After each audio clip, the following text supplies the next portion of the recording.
think going into this new world that we're heading into, looking at the Venezuela piece is it's kind of like a canary in a coal mine type situation to a certain extent. We need to kind of keep a close eye on what some of those things are that make that situation happen and watch out for that happening in our country, don't we? Yeah, absolutely. We have to be vigilant, right? Yeah, and, so I guess to think about some things to think about is, always question those in power.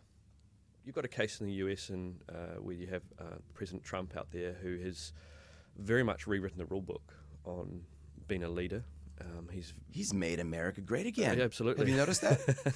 I've got well, some mints. it keeps telling you if you've forgotten. So That's right. Yeah, that's right.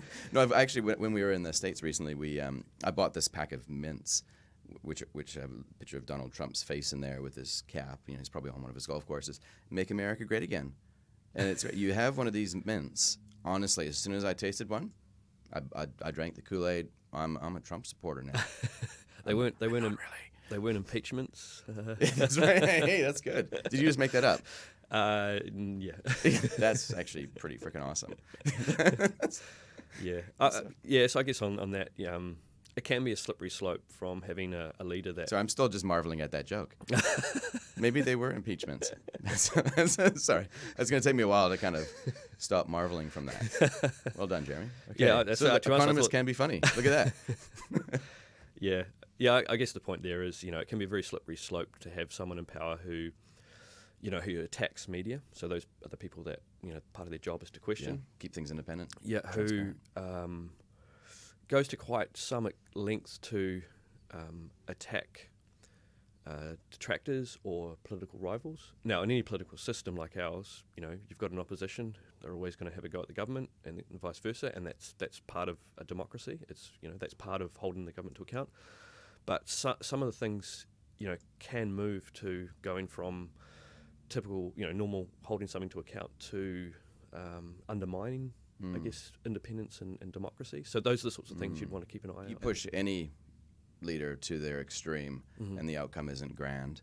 They could be a socialist or they could be a bit more right wing. Yep. But you push them, and if you give them unfettered control, that's right. They're going to go to an extreme place which doesn't have a good outcome. Yeah.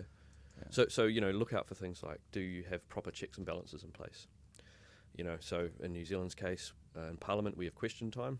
That's a time when the opposition can have a shot at the government on policy matters, that sort of thing. But not every country have those, or it might be a bit of window dressing or whatever. So if those sorts of things disappear, if there's control from government to the judiciary in terms of rulings, those sort of legal rulings, those sorts of things, that's something to be very cautious of. And financial markets, they will hone in on those sorts of things. If there's any undue influence, they will start to get jittery. They're very fickle financial markets. And you can look at the New Zealand dollar, and you'll tell right away if people are because that's kind of like a vote. Absolutely, international measure of perhaps confidence in your economy that a currency that will be part of what's reflected in the value of your currency. So investors flee, well then your currency is probably going to depreciate on the back of that. Okay.